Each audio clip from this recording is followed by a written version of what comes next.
magandang araw po sa inyong lahat. Si Miss Jan po ulit ito. Kumusta po kayo dyan? Welcome po dito sa ating paboritong channel, mga kwento ni Miss J. Ayan, isang panibagong kwento na naman ang ating pagsasaluhan ngayon. Pero syempre po ay babati muna tayo sa ating mga avid listeners dyan. Sa ating mga taga-suporta mula noon magpahanggang ngayon. Maraming salamat po sa hindi pag-iwan sa amin. Lalong-lalo na po dyan kay Ate Maricel Binag from Singapore. Hi sa inyo. Kay Ate Feli Duhalig from Hong Kong. To Dave Leonidas. And to Angel Angela Coba. Ayan. Also to Venice Atseg. Kumusta po kayo dyan? And also to Jovi Banwa. To Mercedes CC and Gemma Diezmo. Ayan. Thank you so much sa inyong walang sawang pagsuporta mula noon hanggang ngayon. Thank you po. Kaya naman wag na nating patagalin pa at magkwentuhan na tayo dahil eto na po ang kwentong isinulat ni Ponyang tungkol kay Maximus at Victoria. Alam kong handa na kayo kaya naman ay tumutok na. Sabi nila, kung may gusto ka at alam mong yon ang makakapagpasaya sa'yo ay gawin mo ang lahat para makuha ito. At yon ang isinasabuhay ni Victoria simula pagkabata pa lang niya. Kaya naman nang makilala at magustuhan niya si Ate Cosdeliano ay hindi na siya tumigil para lang makuha ang atensyon nito at kalaunan ay mapasa kanya ang pagmamahal nito. Subalit bigo siya sa lahat ng paraan na ginawa niya. Kahit pataon na ang lumipas, at hanggang sa kalaunan ay nagpakasal na si ate ko sa arranged fiancé nitong si Serena, ay hindi man lang niya nagawa na mapalingon ito. Ganun pa man ay hindi ang tipo niya ang basta-basta na lang sumusuko sa hamon ng buhay. Na kahit pakasal at may asawa na si ate Kus, ay wala pa rin siyang planong sumuko. Imbis ay nag-isip pa siya ng paraan para lang mas makalapit pa dito at kalaunan ay maagaw niya ito kay Serena. Wala na siyang pakialam sa kung anong paraan pa niya makuha si Ate Kus. Ang importante ay mapasa kanya ito sa huli. At sa paghahanap niya ng paraan para makapasok sa buhay nito, ay nakilala niya si Maximus Diliano, ang supladong pinsan ni Ate Kus na siya ring gagamitin niyang daan para maisakatuparan ang plano niya. Sigurado ka ba talaga, Victoria? Hindi kaya kulungan yung kabagsakan nating dalawa nito pag nalaman niya ang pinaplano mong gawin? Nag-aalalang tanong sa kanya ng best friend niyang si Carly. Ano ka ba, Carly? Siyempre, hindi mangyayari ang iniisip mo. Nakakalimutan mo yatang ako to. Si Victoria, ang babaeng kayang gawin ang lahat. Makuha lang yung gusto niya. Pero Diliano mga yan, Victoria. Mayaman at makapangyarihan ng mga yan. Magmumukha tayong garapata na kaya nilang tirisin sa oras na pumalpak ka sa plano mo. I won't. I swear. At kung magkabukuhan man, huwag kang mag-alala. Dahil hindi kita idadawit. Ako ang sasalu sa lahat. Mukha namang kumbinsido ito sa sinabi niya dahil nanahimik na ito. Sakto naman na may lumapit sa kanilang waiter kaya agad siyang umiti. Hi, nandyan ba si Maximus? Tanong niya agad bago pa man ito makapagtanong kung ano yung order niya. Nandito ma'am, may kailangan po ba kayo kay sir? Gusto niyo po bang tawagin ko siya? Yes please, tell him it's Victoria. Mabilis naman itong sumunod at habang naghihintay sa pagdating ni Maximus, ay nagawa pa niyang mag-retouch ng makeup niya. Ayos na ba yung itsura ko? Kaakit-akit na ba lalo? Tanong pa niya kay Carly. Okay na, putok na yung labi mo sa pula, para ka ng pokpok. I have to super seductive, Carly. Paano tayo mananalo kung mukha akong losang? Paano kung ang type niya yung simple lang, yung hindi mahilig mag-makeup at mukhang disente? Disente? Come on, wala sa itsura nun ng mahilig sa mga mahinhin, Carly. Ang tipo nun ay yung pwede at kaya niyang ibalibag sa kama. At paano mo naman nalaman yan, ha? I researched. Hindi naman pwedeng sumabak ako sa giyera na walang baon na bala, no? Kaya sisiguraduhin ko na mapapaikot ko sa mga palad kong lalaking yan. Wala siyang ibang gagawin kundi ang umoo sa lahat ng mga sasabihin at ipapagawa ko. Proud na sagot pa niya. Hindi naman na sumagot pa si Carly. Imbes ay pinanlakihan siya nito ng mga mata. Senyales na papalapit na si Maximus sa kanila. Ngumiti naman siya ng napakatamis at nilingon nito. Saktong pagtayo nito sa gilid nila. Hi Maximus! What do you want? Supladong tanong naman ito sa kanya. Nothing. I just want to see you and ask if you want to join us for lunch? I'm busy. I don't think so. You wouldn't be here if you were. What do you really want, Victoria? Tiimbagang naa nito. Halatang naiirita sa kanya. You. I want you. Hindi pa ba clear up until now? I am not interested. Are you sure? Because I can't change your mind. Mapang-akit naman na saad niya. No thanks. Enjoy your lunch. It's on the house.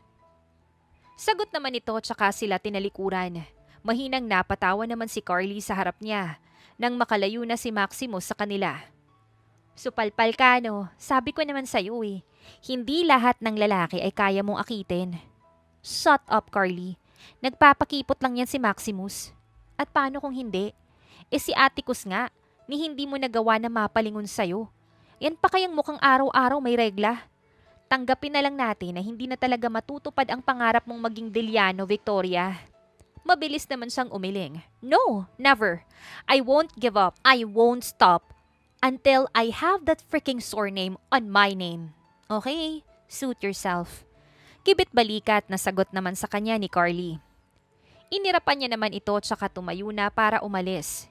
Hindi siya interesado sa libreng pagkain na inaalok ni Maximus at kahit kailan ay hindi siya tatanggap ng kahit na anong bagay na hindi naman niya gusto. Samantala, napapahilot na lang si Maximus sa sentido niya pagkatapos ng maging pag-uusap nilang dalawa ni Victoria. Hindi niya alam kung ano ang tunay na pakay nito sa kanya para paulit-ulit itong bumalik sa kanyang restaurant. Umpisa pa lang naman ay sinabihan na niya ito na hindi siya interesado sa kahit na anong uri ng relasyon sa kung sinong babae lang. Dahil hindi tulad ng ama niya na si Benedict Deliano ay wala siyang balak na talikuran ang responsibilidad niya sa kanyang angkan. Hindi tulad nito ay hindi siya tataliwas sa gusto ng pamilya niya na pakasalan niya. Sir, umalis na po si Miss Victoria. Hindi po sila nag-order ng kahit na ano. Balita sa kanya ng isa sa mga waiter sa restaurant. Tumango lang naman siya at nagpasalamat dito. Umaasa siya na yun na ang huling pagkakataon na pupunta si Victoria sa restaurant niya para lang magpapansin. Subalit kung inaakala niya natitigil na si Victoria dahil nagawa pa nitong mag-walkout sa restaurant niya, ay nagkakamali siya dahil bigla na naman itong sumulpot nang pauwi na dapat siya. Are you gay? Tanong pa nito. Bago pa man makalapit sa kanya, ay dumiretso na agad siya sa sasakyan niya. What? Kunot noong tanong naman niya dito. Are you gay? I mean if you are, you can just tell me so I'll stop chasing you. I'm not. You're not gay. Then why are you like that? Because I'm not interested in you. Really? Sa ganda at sexy ko na to, ayaw mo sa akin? Yes. Then you're a gay. Bakla lang ang hindi tinitigasan sa akin. Halos maihilamos naman niya ang palad niya sa muka dahil sa narinig. Please, just stop bothering me. Pakiusap na lamang niya. Ngunit tila sadyang matigas ang ulo ni Victoria at wala itong planong tigilan siya dahil kusa na nitong in-invite ang sarili na sumakay sa kotse niya. Sorry, but giving up isn't in my vocabulary. Nakangising sabi pa nito sa kanya habang nakaupo na sa passenger seat ng sasakyan niya. Napailing na lang siya at hindi na lamang ito pinansin. Alam naman niya na hindi pa rin siya nito titigilan kahit na anong pakiusap niya. Nang mga sumunod na araw naman ay ganun pa rin ang ginagawa nito. Bigla na lamang susulpot sa kung saan. Lovely to see you here tonight, Maximus. Malambing na bati naman ito sa kanya pagkarating pa lang niya sa bar. You're here. Because I know you'll be here. I told you, I'm not interested. Putol nito sa sasabihin sana niya. Wala akong pakialam kung hindi ka interesado sa akin, Maximus. Dahil habang ako ang may interes sa'yo, ay hinding-hindi kita titigilan. Dagdag pa nito. Napailing na lang siya. Hindi na niya talaga alam kung paano niyang mapapatigil si Victoria sa kakasunod sa kanya nang hindi sila umaabot sa korte. At ayaw naman niyang mag-file ng restraining order dahil magiging issue lang yun na pag-uusapan ng mga kakilala nila. But don't worry, I won't bother you tonight. I know why you're here, so I'll let you enjoy your celebration. Sabi pa nito tsaka siya tinalikuran. Maximus! Tawag naman ng pinsan niyang si Emmet. Nang ilang segundo na ang nakalipas ay hindi pa rin siya gumagalaw sa pwesto niyang yon. Anong ginagawa mo dyan? Nandun na lahat sa VIP room. Tanong pa nito sa kanya tsaka siya hinila paalis doon. Hindi naman na siya umimik at nagpatangay na lamang sa panghihila nito hanggang sa makapasok sila sa loob. May hinihintay pa ba tayo? Tanong ng isa pa niyang pinsan na si Ephraim. Sa tabi pa nito ay ang asawang si Cecilia. Wala na, etong si Maximus na lang talaga. Sagot naman ni Rafael na katabi rin ng asawang si Mary. Simulan na natin ang party kung ganon. Nakangising saad naman ni Atticus. Sa tabi din nito ang asawang si Serena. Wala sa sariling napailing na lamang siya habang pinagmamasdan ang mga pinsan niya, kasama ang kani-kanilang mga asawa. Mga taong mas pinili na mga ito, kesa sa dangal at pangalan ng kanilang angkan. What's wrong? Sita sa kanya ni Carlitos nang mapansin ang kanyang pananahimik. Umiling naman siya. Don't mind me. I don't think I can. What's on your mind, Maximus? Come on, Max. Tell us. Who knows? We might able to help you. Pamimilit naman ni Emmet. Humugot siya ng malalim na hininga bago isa-isang tiningnan ang mga pinsan niya. Are you happy with your lives now? With the choices you made? Yes, happier than ever.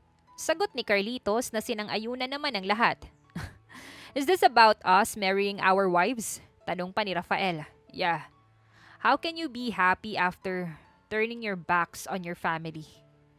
We're happy because we finally got to live the lives we wanted. Sagot ni Atticus. For once, we chose what our hearts truly wanted instead of what was expected about us. No offense, but you guys betrayed our family. Saad niya. Mahinang natawa naman si Ephraim. That's still better than betraying yourself, Maximus. Minsan lang darating sa buhay natin ang makatagpo ng taong mamahalin natin ng wagas habang buhay. Kaya bakit mas gugustuhin mong palampasin pa yung pagkakataon na yon? Love is a choice. Giit pa niya. No! Love isn't just a choice. It's knowing when to fight and when to let go. It's finding peace in someone else's presence. It's waking up every day content with the life you've built together. Sagot ni Atticus. Napailing siya. Pakiramdam niya ay pinagtutulungan na siya ng mga ito at ayaw niyang magpatalo sa mga ito. Ngunit bago pa man siya makasagot ulit ay naunahan na siya ni Serena. You should let yourself find your one true love, Maximus. Doon mo lang maiintindihan ang sinasabi ng mga pinsan mo. Sa oras na magmahal ka, ay doon mo lang maiintindihan kung bakit sa kabila ng gulo at ingay ng pamilya nyo, ay mas pinili nila kami. Kung bakit mas natagpuan nilang kapayapaan sa piling namin. Saad pa ni Serena. Hindi naman niya alam kung ano at paano niya yon sasagutin kaya imbes ay tumayo na lamang siya at umalis na lamang doon. Hindi na niya kayang makisama sa mga ito, lalo na't sa kanilang lahat ay tila siya lang ang desidido na ipagpatuloy ang nakasanayan ng tradisyon ng buong angkan nila. Samantala, gustuhin man ni Victoria na umaligid-ligid kay Maximus ay hindi niya magawa. Ayaw niyang makita ng mga pinsan nito kung paano ito habol-habulin. Ayaw niyang mag-isip ang mga ito ng hindi maganda tungkol sa kanya dahil baka mabulilyaso nun ang plano niya. Oh, lumabas na siya, saad ni Carly habang nakatanaw sa pintuan ng VIP room na pinasukan ni na Maximus. Tapos na ata yung celebration nila? Dagdag pa nito. That's impossible. Kakapasok pa lang nila dyan kaya imposible na tapos na agad sila. Eh baka wala sa mood kaya uuwi na lang. Tignan mo, dumiretso sa exit. Turo pa nito sa nilalakarang direksyon ni Maximus. Agad naman siyang napatayo sa kinauupuan niya para habulin ito. Hindi pa siya pwedeng umuwi. Hoy Victoria, saan ka pupunta?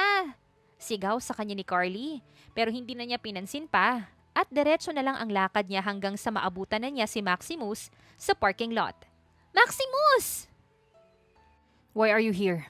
Ikaw, bakit nandito ka rin? Di pa naman yata tapos yung celebration niyo Imbes ay tanong niya dito. Uuwi na ako. Agad? Ang bilis naman.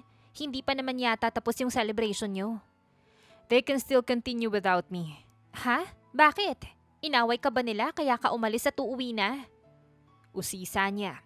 Imbis na sumagot naman ay tinaasan lang siya nito ng kilay. Inaaway ka nila? Sabihin mo lang sa akin. Reresbakan ko sila para sa'yo. Saad niya. You'll do that? Oo. So ano nga, inaway ka ba nila?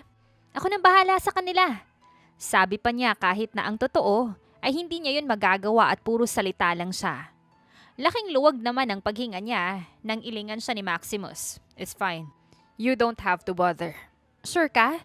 Kaya ko naman silang awayin din. Yes, I'm sure. But thank you. Siya naman yung napataas ang kilay sa narinig. Nagpapasalamat ka sa akin? That's usually what people do when someone offers to help. Eh di wow. So marunong ka rin palang magpasalamat. Hindi ganun kasama ang ugali ko para hindi matutunan o gawin yung ganong bagay, Victoria. Marunong ka nga magpasalamat. Sana ay marunong ka rin magpaunlak ng mga paanyaya sa'yo. Bakit ba gustong-gusto mo akong kinukulit? Nasagot ko na yan, diba? Wala kang mapapala sa akin. Talaga ba? O hinahamon mo lang ako? Mahilig pa naman ako sa matcha-challenge ako. Nakangising saad pa niya. Bakit ka naman gagawin yun?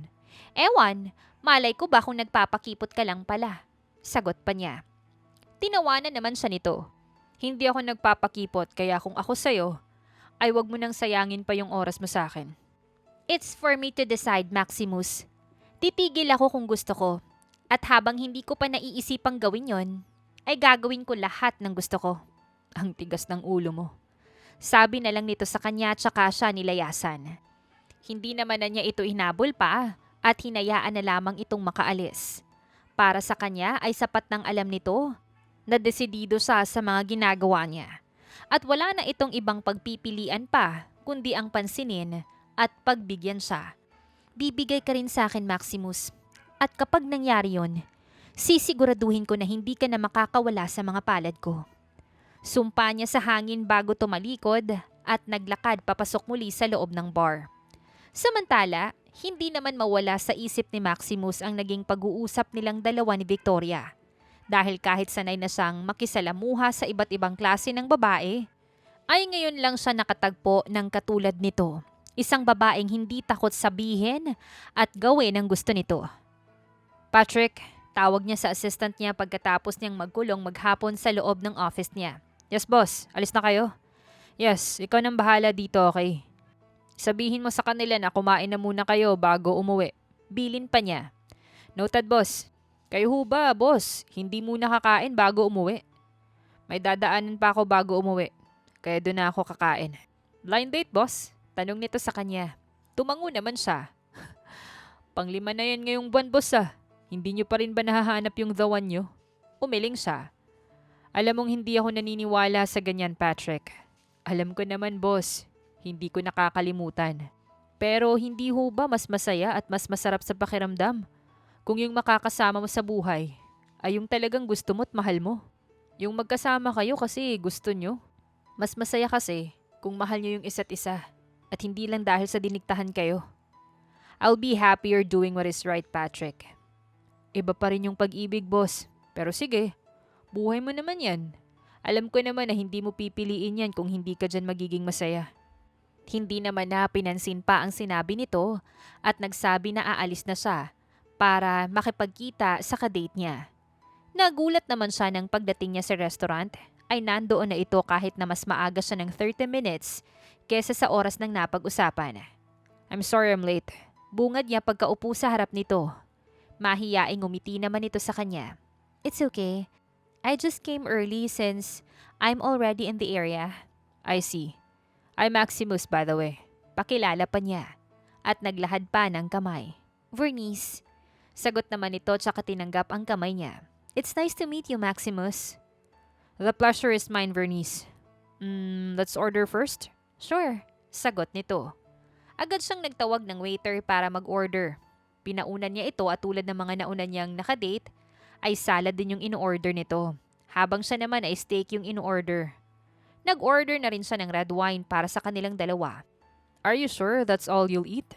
Yeah. I met up with friends and we ate so I'm still full. That must be a long catch-up with your friends. Yes, actually. This is the first time we see each other in 5 years. 5 years? That's too long. Saad niya. Kunwari ay interesado na marinig ang kwento tungkol doon. Hindi naman siya nagkamali dahil kinuwento agad ni Bernice kung bakit inabot ng ganun katagal bago nito muling nakasama ang mga kaibigan nito. I'm sorry. We were supposed to know each other, not you knowing me. Bigla ay sabi nito. It's okay. I enjoyed listening to your stories. Nakangiting sagot naman niya na kinapula naman ang pisngi nito. Still I'm sorry. I just tend to get a little talkative when I feel comfortable around someone. Sagot pa nito. You don't have to be sorry. I like listening to you. Besides, seeing you comfortable around me is kind of nice. Sagot din niya. Subalit lahat ng tuwa na nararamdaman niya ay bigla na lamang naglaho nang mapalingon siya sa isang sulok ng restaurant at makitang nandoon si Victoria at may kasama pa itong ibang lalaki. Anyway, I heard that you own a restaurant. Don't you feel annoyed that we dined here instead of yours? Tanong pa ni Venice na muling nakaagaw sa atensyon niya. I don't really mind. Sagot niya. Pilit niyang winawak siyang presensya ni Victoria ngunit sa hindi niya malaman na dahilan ay hindi niya magawa. Is there a problem? Tanong pa ni Bernice. Siguro ay napansin na ang pagbaling-baling niya sa gawi ni Victoria. No, nothing. I just saw someone I know. Who? A friend from college. Pagsisinungaling pa niya. I see. Do you want to go and greet your friend? No need. Sagot niya at hindi na muling nilingon pa ang pwesto ni Victoria. Hanggang sa magpasya na sila ni Bernice na umuwi. Thank you for tonight, Maximus. I'm really pleased to meet you. I am pleased as well. Do you need a ride? I brought my car, so see you again next time? Ito na ang nagtanong. Tumangot ngumiti naman siya. See you next time. Drive home safely. You too. Tugon pa nito. Nagbeso pa silang dalawa at pinagbukas pa niya ito ng pintuan ng sasakyan nito. Hindi rin siya umalis hanggat hindi pa nakakaalis ang sasakyan nito. Wow, walang time makipag-lunch sa akin sa mismong restaurant niya. Pero may time makipag-dinner sa ibang babae at sa ibang restaurant pa. Rinig niyang sabi ni Victoria mula sa likuran niya. Napatiimbagang naman siya dahil doon. You're drunk. Nasaan yung kadate mong matanda? Kadate? Matanda? Ikaw itong may kadate eh. Ano yun? Blind date na naman. You're nosy. Di ako na yung nosy. Why do you even have to see other girls when I'm already here, huh? Kastigo pa nito sa kanya. Tell that to your old codger, Victoria. Natigilan naman ito at napakunot ang noo. Huh? Old codger? The one you're having dinner with. Are you that desperate, Victoria, to have a man that you no longer consider the age gap? Napatigil siya sa pagsasalita nang bigla siyang sampalin nito. That's my dad, Maximus. That old man you're calling old codger is my father. Malamig na sabi pa nito. Natigilan naman siya at napatitig na lang siya kay Victoria. Hindi niya alam kung anong sasabihin niya. Kung dapat ba siyang mag-sorry o hahayaan na lamang niya na magalit ito sa kanya para tigilan na siya nito. Ngunit bago pa siya makapag-decide, ay tinalikuran na siya ni Victoria. Gewang-gewang man ay mabilis ang naging hakbang nito para lang makalayo sa kanya. Napamura naman siya ng tila magkaroon ng sariling mga utak ang mga paa niya dahil kusang humakbang ang mga ito para sundan si Victoria. Sa kabilang banda, kahit lasing, ay hindi makakalimutan ni Victoria ang sinabi sa kanya ni Maximus. Alam naman niya na sa mga mata nito ay isa siyang desperadang babae na handang gawin ang lahat mapansin niya lang. Ngunit hindi niya akalain na mas mababa doon ang tingin nito sa kanya para isipin itong kakapit siya sa matanda. Sira ulo na yun. Singhal niya sa hangin habang pilit na inaayos ang paglalakad niya. Papunta sa kanyang sasakyan. Let me help you. Habol pa sa kanya ni Maximus. Hinahawakan pa siya sa bewang para alalayan. No thanks. Kaya ko yung sarili ko. You can't even walk straight, Victoria. Kaya ko nga. At ano naman sa'yo, ha? Wala kang pakialam kahit na gumulong at gumapang pa ako dito. Where's your father? Umuwi na. He left you alone while drunk? Wala kang pakialam. Bitawan mo nga ako. Pumiglas niya pa. Minura niya rin ito dahil sa inis. Naiintindihan niya na masamang babae ang tingin nito sa kanya. Ngunit nang tawagin ito nang hindi maganda ang daddy niya, ay ibang usapan na para sa kanya. Tutulungan lang kitang makauwi, Victoria. At bakit ha? Bakit mo ako tutulungan? Di ba't masamang babae naman yung tingin mo sa akin? Hindi ba't gustong-gusto mo na layuan kita? Kaya bakit? Kastigo pa niya kay Maximus, ngunit imbis na sumagot, ay bigla na lamang siya nitong binuhat. Anong ginagawa mo, Maximus? Making sure you'll be home safe. Sagot lang nito habang hawak pa rin siya sa mga bisig nito.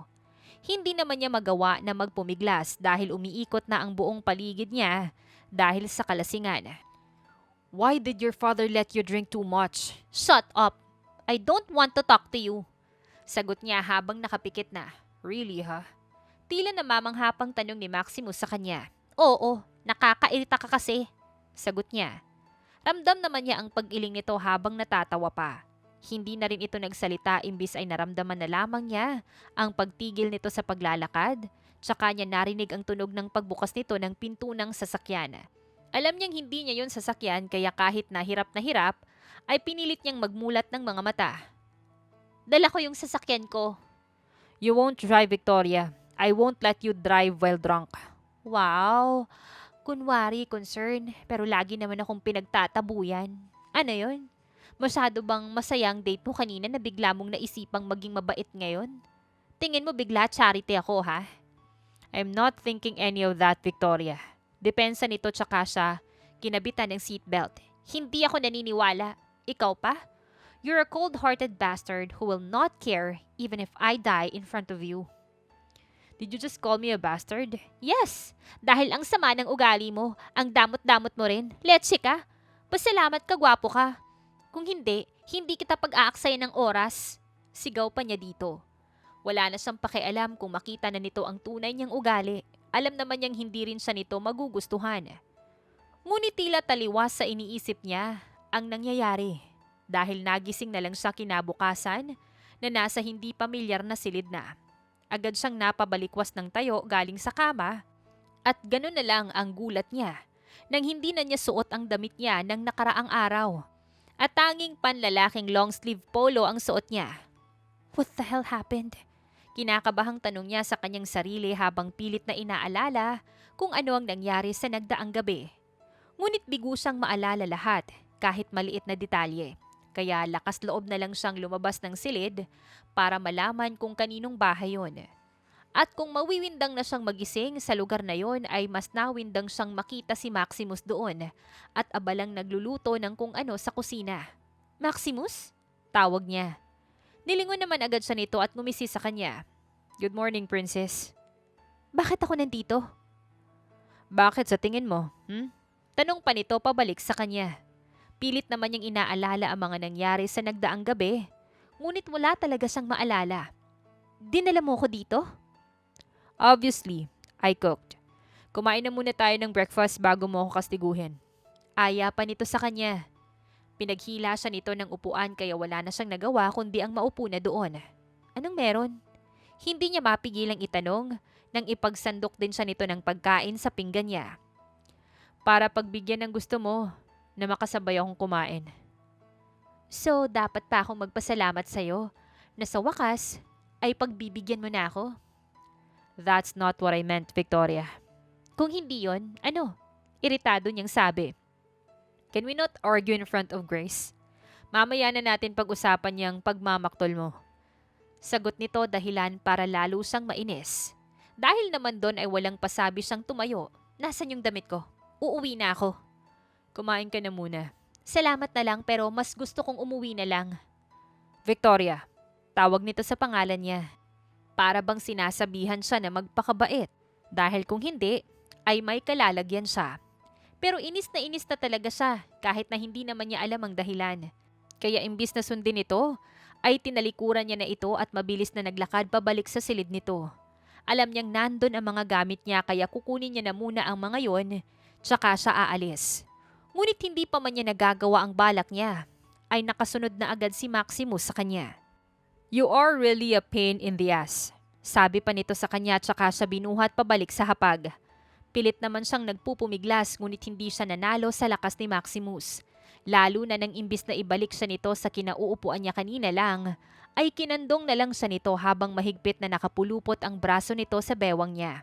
Hindi naman mapigilan na mapangiti ni Maximus dahil hindi na nagawa pang magreklamo ni Victoria. Tahimik na ito sa kandungan niya habang sinusubuan niya ng pagkain.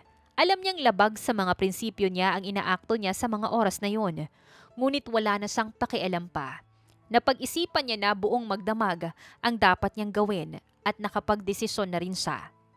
Bahala na pero handa na siyang sundin kung saan siya tunay na liligaya. Ang gaan mo. Kumakain ka ba ng maayos? Sita niya. Tingin mo ba buhay pa ako hanggang ngayon kung hindi? You weigh like a piece of paper, Victoria. Kumain ka ng maayos. Ano bang pakialam mo, ha? Nagtaas siya ng kilay. What's with that attitude? Hanggang ngayon ba galit ka pa rin sa nangyari kagabi? Natahimik naman ito at saglit na natulala at saka mabilis na tumayo. Nagulat pa siya nang sampalin siya nito. Naaalala ko na, may kadate ka kagabi. Balak mo pa akong gawing kabit? What? Yung kadate mo, fiancé mo yun, diba? Ikakasal ka na tapos dinala mo pa ako dito. Anong gusto mong palabasin, ha? Nothing, princess. Don't call me that. Hindi porket naghahabol ako sa'yo ay pwede mo na akong gawing kirida. Who says I'm making you one? Ano pa bang nangyayari ngayon, ha? Ganun naman talaga, diba? May fiancé ka na tapos inuwi mo pa ako dito. Paano kung bigla na lamang siyang sumulpot dito at makita ako? Di aawayin pa ako nun. That will never happen, Victoria. I won't let that happen. Dapat lang, sa ganda kong to, aawayin lang ako ng kung sinong babae dahil sa'yo. Kahit gwapo ka at mukha kang masarap, hindi pa rin ako papayag na maging number 2 lang. Sigaw pa nito sa kanya. Hindi naman na niya napigilan pa ang matawa sa mga narinig niya galing kay Victoria. Gwapo at mukha akong masarap. Kaya mo lang ba ako hinahabol-habol ay dahil sa mukha't katawan ko? Sexual lang ba yung atraksyon mo sa akin, ha? Lalo namang nagkasalubong ang mga kilay niya. Hoy, hindi! Ang feelingero mo rin. Sinabi lang nagwapo't mukhang masarap. Feeling mo agad nagpapantasa na ako sa'yo. Well, I couldn't blame you. I know I look delightful in every woman's eyes. Halasa, ang yabang mo rin pala, no? Kunwari masungit pero puro din pala yung kahanginan. Hindi kita niyayabangan, Victoria. Nilalandi kita. Nilalandi? Yes. Nilalandi kita. Kumpirma niya habang unti-unting humahakbang papalapit sa kinatatayuan nito. Ginagago mo ba ako, Maximus? Pagkatapos mo kong paulit-ulit na tanggihan, sasabihin mo sa akin yan na para bang hindi ka nakapag-date sa ibang babae kagabi lang? I told you, that's nothing. Hindi ko fiancé si Vernice and she will never be. At talagang binanggit mo pa yung pangalan ng babae yun sa harapan ko, ha? Ang kapal din talaga ng mukha. Hindi na nito natapos pa ang sasabihin dahil hinalikan niya na ito. Ang paglapat naman ng mga labi nila ang siyang nagpaunawa sa kanya ng tuluyan sa mga sinabi ng mga pinsan niya nung nasa bar sila para sa kaarawan ni Samuel. Hindi niya nga magagawang labanan ang pag-ibig sa oras na kumatok ito sa puso niya. Hindi siya makapaniwala na sa ilang buwang pangungulit sa kanya ni Victoria ay magtatagumpay na ito. Na sa huli ay makukuha rin ito ang puso niya nang hindi niya namamalayan. At siya, hindi niya naman akalain na magiging handa rin siyang talikuran ng lahat para lang sundin ang tinitibok ng puso niya. Victoria. Malumanay na tawag niya dito pagkatapos na halikan ang babae. Marry me.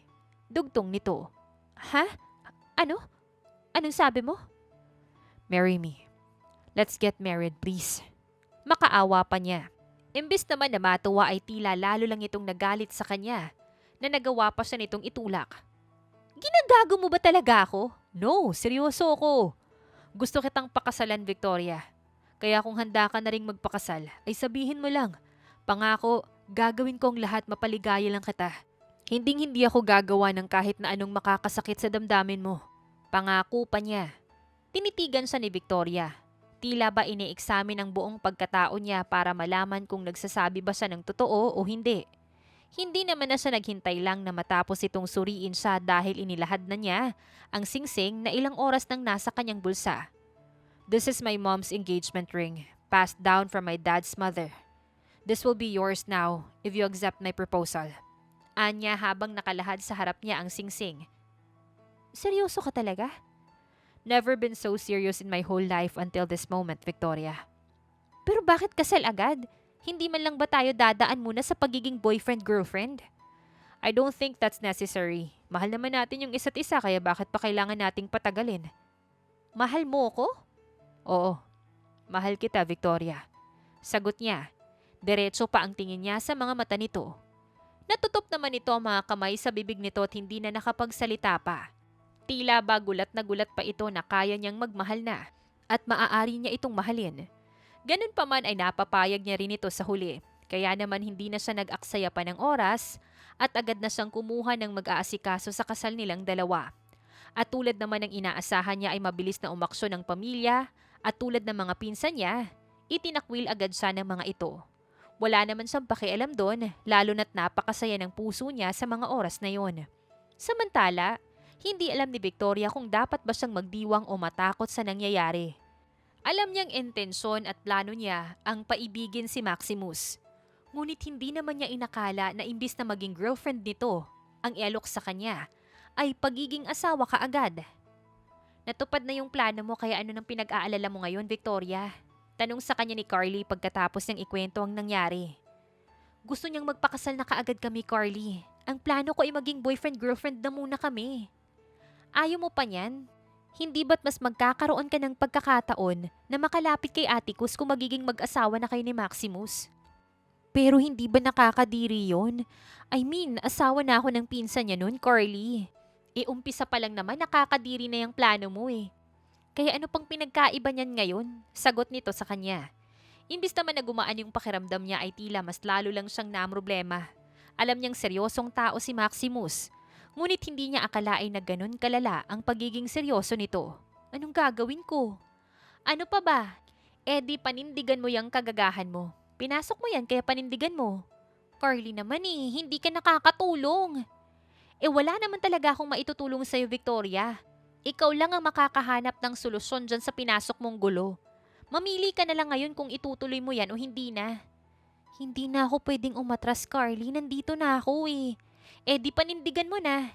Ipanalangin mo na lang na sana magtagumpay ka sa plano mo. Bago pa man malaman ni Maximus yan. Sabi pa nito bago matapos ang usapan nila. Imbis na malinawan ay lalo naman siyang naguluhan. Bakit parang problema lang yung napala ko kaysa magtagumpay sa plano ko? Bulong na lang niya sa kanyang sarili. Ganun pa man, tulad ng sinabi niya ay hindi na siya pwedeng umatras pa.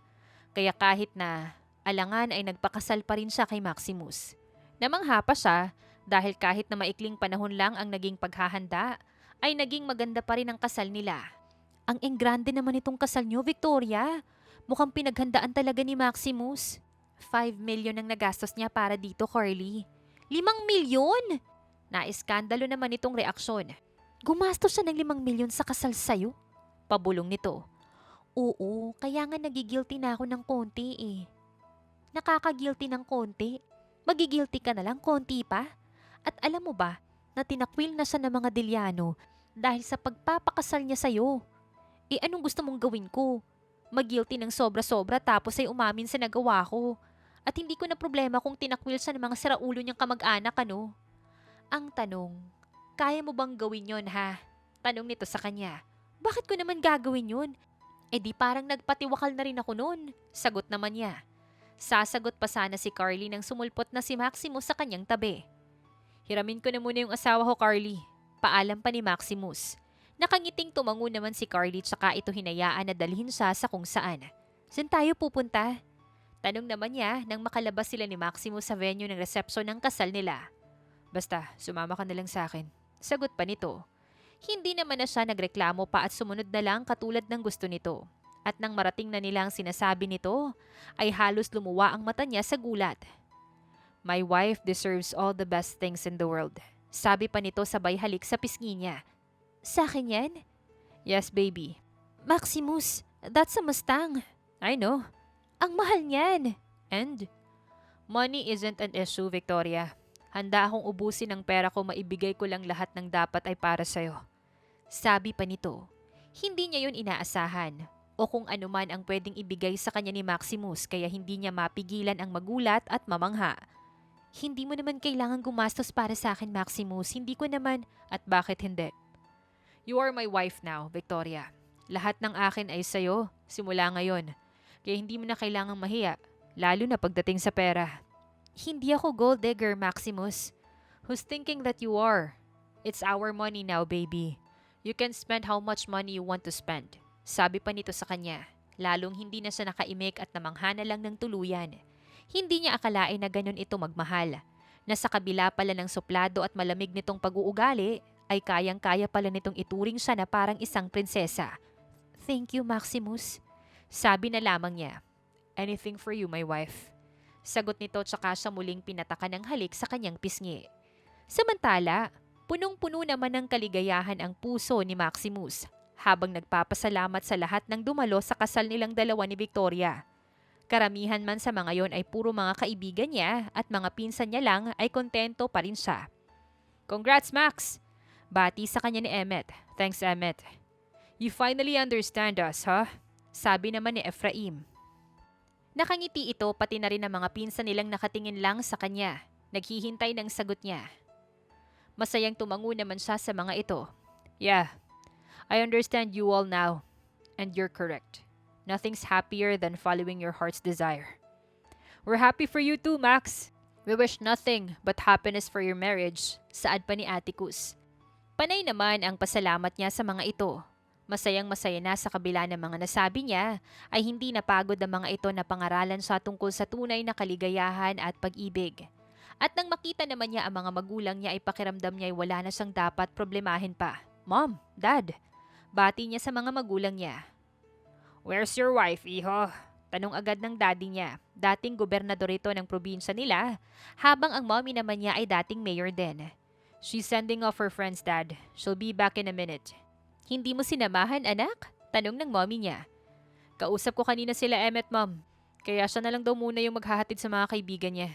I see. Saad ng mommy niya tsaka siya niyakap. I'm so proud of you, Maximus. And my heart is full seeing you this happy. Thank you, Mom. Sagot niya. Sakto naman na nakabalik na si Victoria kaya dalawa na silang humarap sa mga magulang niya. I'm happy for both of you. I wish nothing but happiness for your marriage. And if ever you need any help, do not hesitate to call us, okay? Sabi pa ng daddy niya. Yumakap din ito sa kanila at bumulong pa ito sa kanya. Na proud itong mas pinili niya ang kung anuman ang mas makakapagpasaya sa kanya. Dahil doon ay mas lalong walang paglagyan ang kaligayahan niya. Tila buhay na buhay din siya, kaya nang matapos na ang lahat, ay nasa hotel room na silang dalawa ni Victoria, ay hindi na siya nagpatumpik-tumpik pa. I love you, baby. Bulong niya habang pinapaulanan ng maliliit na halik ang leeg ni Victoria. Hindi naman magawang makasagot ni Victoria at puro daing na lang ang nagagawa nito. Hindi siya nagpigil at lahat ay gusto niyang gawin at malaya niyang nagawa. Spread your legs wider, baby. Utos niya habang nakaabang sa pagitan ng mga tuhod ni Victoria. At nang sundin na nito ang sinabi niya, ay agad siyang sumisi doon para mas damdamin pa ang kanilang pag-iisa. Tuwang-tuwa naman siya sa reaksyon na nakuha mula sa kanyang asawa. Mas lalo niya pang ginalingan ng ginagawa, dahilan para lalo ding mawala sa sarili si Victoria. Don't sleep yet, baby. We're not yet done. Paalala niya nang makitang tila makakatulog na ito sa pagod. Hindi pa tapos? Hindi pa. Please, Maximus, let me rest. I'm so tired. Pakiusap na ni Victoria nang matapos sila. Okay, let's rest now. Sagot naman niya dahil sa awa. Pagkasabi naman niya noon ay agad nang pumikit si Victoria at mabilis din namang nakatulog. Kaya siya na yung nagbihis dito at pati ang natitirang make-up sa mukha nito ay siya na rin ang nag-alis noon. I love you. Bulong niya pagkatapos niya itong patakan ng halik sa noo. Kinabukasan naman ay parang wala siyang pagod na naramdaman dahil buhay na buhay pa rin siya. Hindi tulad ng asawa niya na kahit mahigit 10 oras na ang tulog ay tila pagod na pagod pa rin. I tired you out too bad last night, huh? Nakangising asar pa niya. Inirapan siya nito. That's an understatement of what you did to me, Maximus. You exhaust me. You drained the little energy left from me. Well, you cannot blame me. That was our first night as husband and wife. Antok na antok pa ako. Gusto ko pang matulog. Kawawa naman. Sige, pwede ka pang matulog ulit pagkatapos nating mag-almusal. Natatawa pa rin niyang sabi. Umirap naman ulit ito sa kanya. Ngunit tulad ng sinabi niya, ay bumalik nga ito sa pagtulog 5 minuto pagkatapos nilang mag-agahan. Hindi na naman niya ito inistorbo't inabala na lamang ang sarili niya sa pagtatrabaho Lalo na't isang linggo rin silang mawawala sa bansa ni Victoria para sa honeymoon nilang dalawa. Sa kabilang banda naman, pakiramdam naman ni Victoria ay hihiwalay na ang kaluluwa niya sa katawan dahil kay Maximus. Inaasahan naman na niya na halimaw ito pagdating sa kama, ngunit hindi naman niya inaasahan na totoo nga yun at halos hindi na siya nito pagpahingahin simula nang maikasal silang dalawa. Paano kung mabuntis ka ha? Anong gagawin mo sa anak niyo? Tanong ni Carly sa kanya. Tinawagan niya ito habang abala si Maximus sa ibang bagay. Bagay na kailangan nitong gawin para mapahinga naman siya. Hindi naman siguro ako mabubuntis, Carly. Paanong hindi? Iginabi-gabi niyo yung paggawa ng bata, Victoria. Diyos ko ka naman. We're on honeymoon stage, Carly. Ano pa ba yung pwedeng gawin sa honeymoon kundi yun? Oo nga, pero para lang yun sa normal na mag-asawa, Victoria. Baka nakakalimutan mo na ginagamit mo lang siya, hindi mo siya mahal. Sermon pa nito sa kanya. Natigilan naman siya sa sinabi nito. Tama naman ito. Kalokohan lang ang lahat. Ngunit sa paglipas ng mga araw ay nawala na sa isip niya ang bagay na yon. Nalimutan niyang ginagamit niya lang si Maximus para sa plano niyang makuha si Atticus. Nakaramdam na naman tuloy siya ng habag dahil doon. Hindi yan, Carly. Hindi ako mabubuntis. At paano nga kung mabuntis ka? Anong gagawin mo sa bata? Hindi ko alam. Bahala na. Sagot niya at saka pinutol na ang tawag. Ayaw na muna niyang isipin ang bagay na yon, lalo na't sigurado naman siyang hindi yun mangyayari. Muli namang nawala sa isip niya ang tungkol sa bagay na yon ng mga sumunod na araw dahil sa ano-anong activities na ginagawa nila. Uuwi na tayo? Do you want to extend? Napaisip naman siya pero umiling din kalaunan. Baka marami ka nang natambak na trabaho. You don't have to worry about that, baby. I can always work remotely. Hindi na, Maximus. Tsaka kung magtatagal pa tayo dito, hindi na ako makakalakad dahil sa mga ginagawa mo sa akin. I won't let that happen. Anong I won't let that happen? Halos bali-baliin mo nga yung balakang ko eh. Daig ko pa yung mga acrobat sa mga ginagawa mo sa akin. Singhal pa niya. Natawa naman ito tsaka yumakap-yakap na lang sa kanya. Nang mga sumunod na araw at linggo naman, ay ganun pa rin ang trato sa kanya ni Maximus. Sobrang lambing pa rin ito sa kanya na para bang siya yung prinsesa kung alagaan at pagsilbihan nito. At kahit napilit niya yung hindi pinapansin ay hindi pa rin niya maitatanggi na gustong-gusto niya ang pagmamahal na pinaparamdam nito sa kanya. What's this? Tanong niya nang makita niya ang wallpaper ng cellphone nito. Picture niya yon nung kasal nila. Nakabelo pa siya habang nakatingin sa hawak niyang bridal bouquet. Yeah, you looked majestic in there and I want everyone who would sneak a look at my phone, see that I'm already married to a wonderful woman. Paliwanag nito na para bang hindi naman sapat yung suot nitong singsing para masabing kasal na siya. Hindi naman na siya nakapagsalita pa at napatitig na lang kay Maximus habang sobrang bilis ng tibok ng puso niya. Aminado siya na sa mga nakalipas na araw ay unti-unti na niyang nakukwestiyon ang intensyon niya kay Maximus. Na unti-unti na ring may bumubulong sa isip niya na wag nang ipagpatuloy ang plano niya at mamuhay na lang nakasama ang asawa niya habang buhay. Kaya ang makita at marinig kung gaano ito ka-proud at ka-committed sa kanya bilang asawa nito, ang tuluyang nagkumbinsi sa kanya na abandonahin na ang plano niya at maging masaya na lang kasama si Maximus habang buhay. Alam naman niya na hindi siya mahihirapan na mahalin ito. Alam na alam niya dahil nahulog na siya dito nang hindi niya namamalayan. Subalit tila hindi sang-ayon sa kanya ang tadhana sa pagkakataon na yon. Dahil kung kailan handa na siyang ialay ang buhay niya kay Maximus, ay tsaka naman siya trinaydor ni Carly. Pakiramdam naman ni Maximus ay pinagtitripan siya ni Carly pagkatapos nitong sabihin sa kanya na pinaglalaroan lang siya ni Victoria, na hindi naman siya nito mahal at ginagamit lang siya dahil ang pinsan niyang si Atticus talaga ang mahal nito. That cannot be true, Carly. She married me. She chose me. Pinili ka niya dahil ikaw lang yung pwede niyang gamiting daan para makuha si Atticus.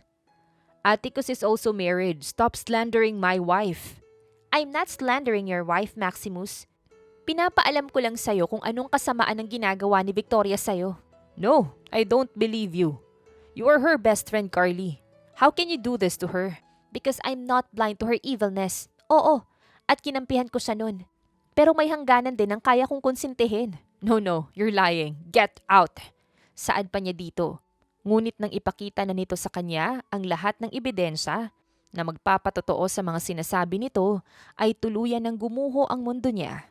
I told you right, ginagamit ka lang na Victoria Maximus. Itinuring mong prinsesa, ang ahas na sangkakagat din sa'yo sa huli. Sabi pa ni Carly sa kanya. Ngunit bingi na siya sa lahat ng mga sinabi pa nito. At para hindi na siya mag-isipan ng kung ano-ano, ay nagmamadali siyang umuwi para kumprontahin si Victoria tungkol sa nalaman niya. Did you just want to use me? Tanong niya agad nang salubungin siya nito pagdating niya sa condo unit nila. Huh? What are you talking about? Carly, she's already told me about your plan, Victoria. She told me you're just using me to get Atticus. Maximus, just answer me, Victoria. Ginagamit mo lang ba ako para makalapit ka sa pinsan ko? Halos gumuho naman ang mundo niya nang dahan-dahan itong tumango. Pakiramdam niya'y naubos bigla ang lahat ng natitirang lakas sa katawan niya dahil doon. Pero nung una lang yun, Maximus. Oo, mali ako dahil yun yung naging motibo ko sa paglapit sa'yo. Inaamin ko na napakalaking kasalanan yung nagawa ko sa'yo. Pero maniwala ka sana na matagal ko nang tinigil ang planong yun. Hindi ko na tinuloy dahil mahal na kita. When did you stop using me? Before or after our wedding? After. Mahinang sagot nito.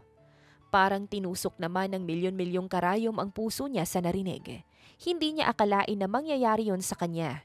Na pagkatapos niyang sumugal at piliin ang sinisigaw ng puso niya, ay ganun lang ang mapapala niya. I trusted you, Victoria. I'm sorry. Please give me a chance, Maximus. Mahal kita at pangako habang buhay kong pagbabayaran ng nagawa kong kasalanan sa'yo. Pakiusap pa nito sa kanya. Ngunit manhid na siya para pakinggan ang pakiusap nito. You don't hurt the one you love, Victoria. I know. I'm sorry, please, Maximus. Iyak na nito sa kanya. Umiling na lang siya at tumalikod na para umalis. Dahil kahit na nadudurog na ang puso niya sa mga oras na yon, ay hindi pa rin niya kayang makita itong umiiyak. Pakiramdam niya'y lalo lang siyang nasasaktan, habang nakikita itong nasasaktan din. Samantala, hindi naman malaman ni Victoria ang gagawin niya ngayon na natuklasan na ni Maximus ang mga ginawa niya. Hindi niya rin akalain na si Carly pa mismo ang magiging dahilan ng pagbagsak niya na yon. How can you do this to me, Carly? Sigaw niya agad nang sagutin nito ang tawag niya. Imbis naman na matakot at magpaliwanag ay tinawanan pa siya nito. How can you still laugh after you did that to me, huh? Because you deserve that, Victoria. You deserve to be miserable because you're evil. How can you say that? You're my friend, my best friend, Carly. That doesn't mean I will tolerate your evilness, Victoria. Kaibigan kita pero hindi ako bulag sa mga kamalian mo. Sagot nito. Mahal ko siya, Carly. Mahal ko si Maximus. Mahal ko yung asawa ko. Saad niya habang umiiyak. You ruined us, Carly. No, Victoria. You ruined your marriage. Ikaw ang naglagay ng sarili mo sa sitwasyon na yan, kaya bakit ako yung sisisihin mo? Dahil sinabi mo kay Maximus yung lahat. Pinangunahan mo ko, Carly. Nakialam ka. Tinawanan siya nito. Para namang may plano kang sabihin pa kay Maximus yung ginawa mo. Meron! Humahanap lang ako ng tiyempo, Carly. Eh di dapat pala ay magpasalamat ka ngayon sa akin dahil hindi mo na kailangan humanap ng tiyempo. Kaya good luck na lang sa'yo, Victoria. Sana ay patawarin ka pa rin ni Maximus. At kung hindi, umpisahan mo nang magbalot dahil siguradong pupulutin ka sa kangkungan. Sabi pa nito tsaka siya pinatayan ng tawag. Para naman siyang lantang gulay na bigla na lamang nawala ng lakas pagkatapos ng pag-uusap nilang yun. Ganun pa man ay hindi niya magawang magalit dahil alam niyang kasalanan niya ang lahat, kaya wala siyang dapat sisihin kundi ang sarili niya. Anong gagawin ko? Nanghihina niyang tanong sa kanyang sarili. Ngunit kung akala niya ayun na ang parusa sa ginawa niya ay nagkakamali siya dahil halos gumuho ang mundo niya nang makatanggap siya ng tawag mula sa isang ospital para lang sabihin sa kanya na naaksidente si Maximus. Kumusta ka? Anong masakit sa'yo? Umiiyak niyang tanong pagkarating niya sa ospital. Anong ginagawa mo dito?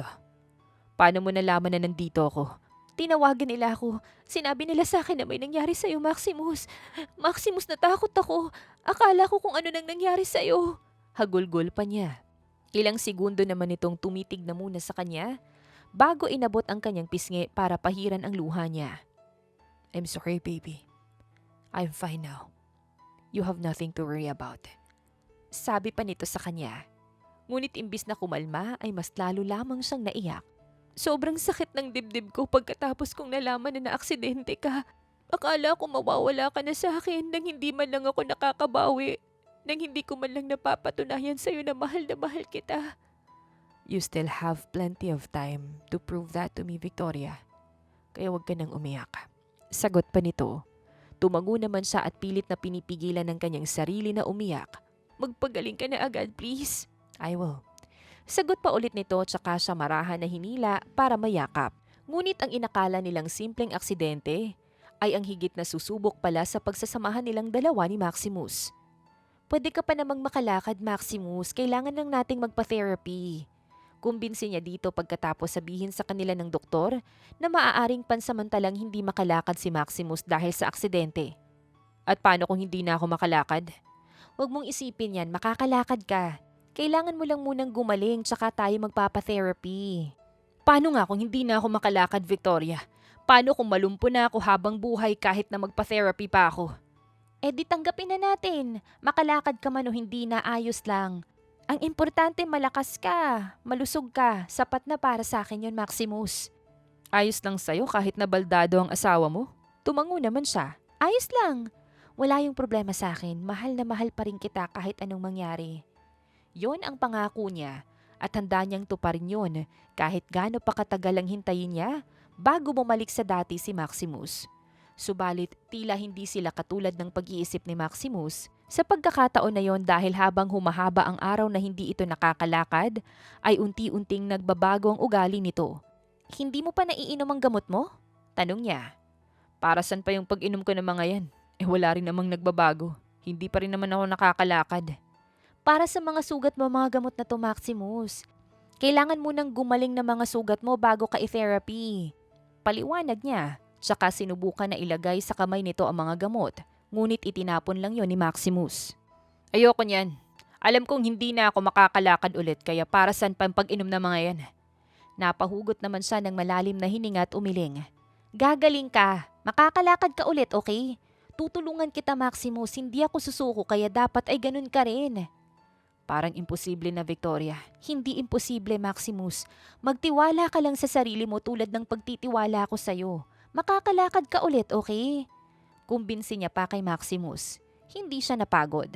Araw-araw niyang pinapalakas ang loob nito hanggang unti-unti na ring bumalik sa dati niyang sigla si Maximus. Hindi na ito naiinip sa pagaling nito at unti-unti na ring nakabalik sa trabaho kahit na naka-wheelchair pa ito. Kaya lang, tila siya naman yata yung magkakasakit dahil sa pagod at stress na nakuha niya sa nakalipas na mga linggo.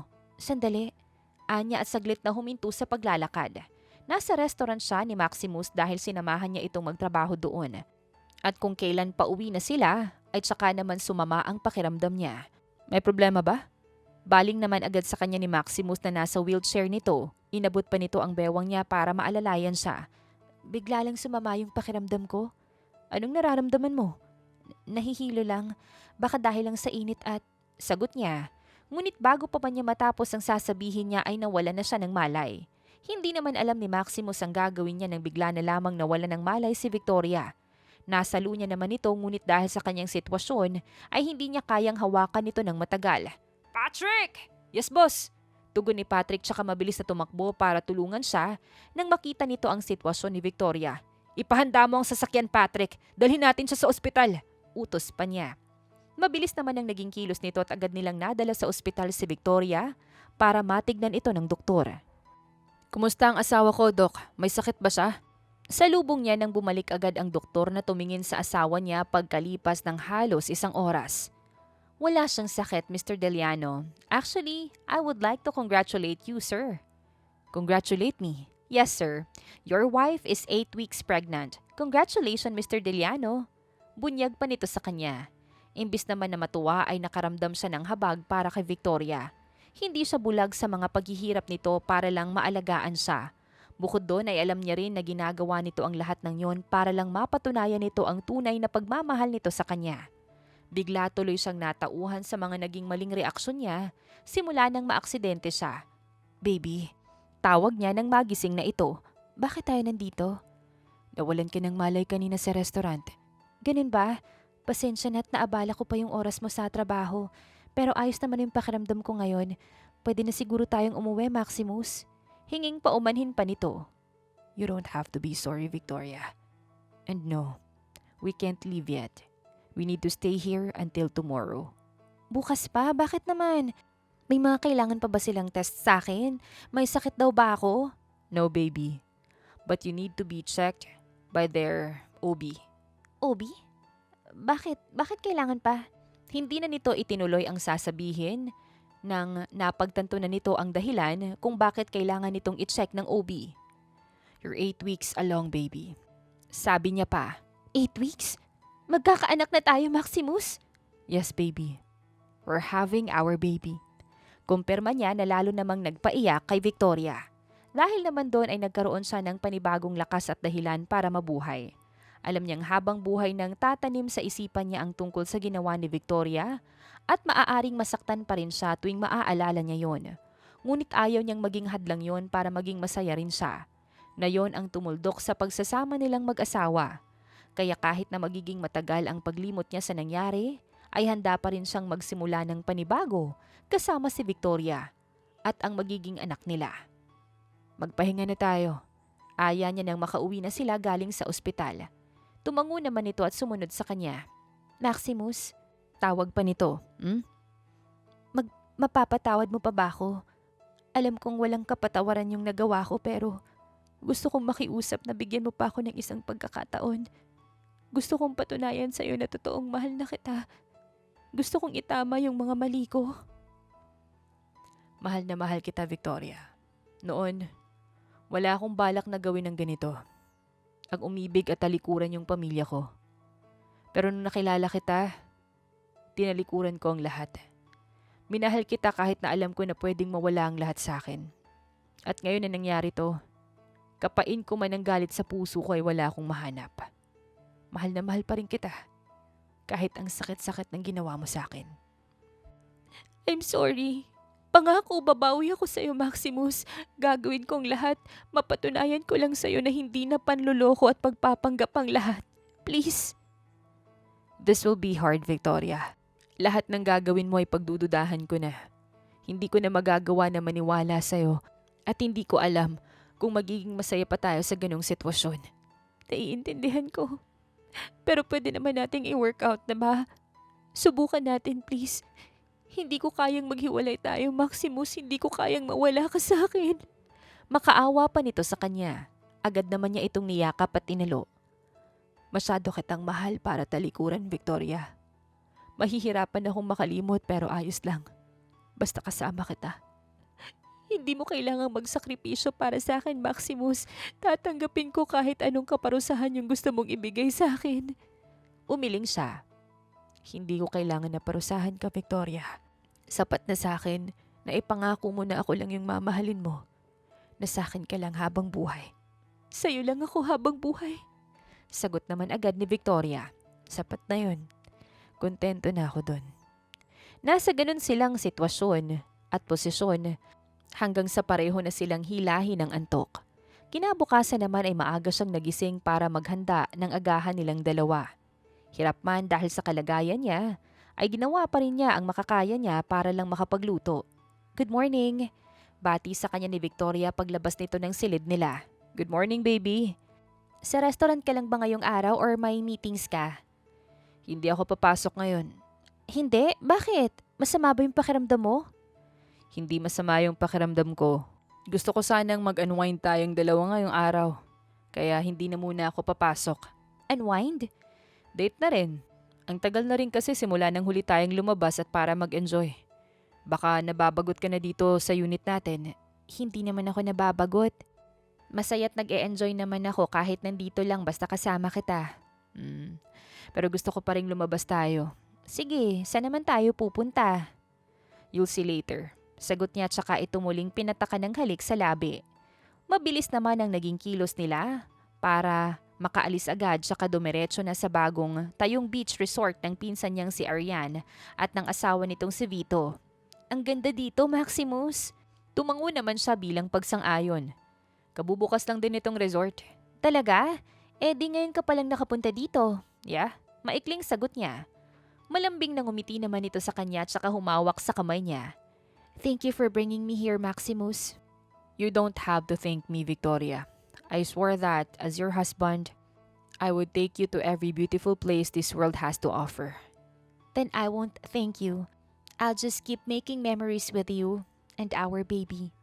Sagot nito na nakapagpasaya agad sa kanya. Ngunit hindi pa man sila nagtatagal doon ay tila babawiin na agad sa kanya ang ligayang yon nang matanaw niya ang mga pinsan niya. Bigla ay bumilis ang pagtibok ng puso niya dahil sa kaba nang matanaw niya rin si Atticus doon. Agad lumipad ang tingin niya kay Victoria para tignan kung nakatingin ba ito kay Atticus. At gano'n na lang yung pagiging panatag niya na naramdaman nang makitang abala ito sa pagtingin ng mga larawan nilang dalawa na kinuna nila habang nag-iikot sa resort. Ang cute natin dito, tignan mo. Sabi pa nito habang nakaharap sa kanya ang screen ng cellphone nito. Sang-ayon naman niya doon. Pasa mo sa akin. Bakit? Anong gagawin mo? Ilalagay kong wallpaper dito sa cellphone ko. Aalisin mo na yung picture ko? Napangiti siya. Gagawin kong lock screen. Ang picture ko. Hindi ko aalisin. Good. Dahil pag inalis mo yon, aalisin ko din to.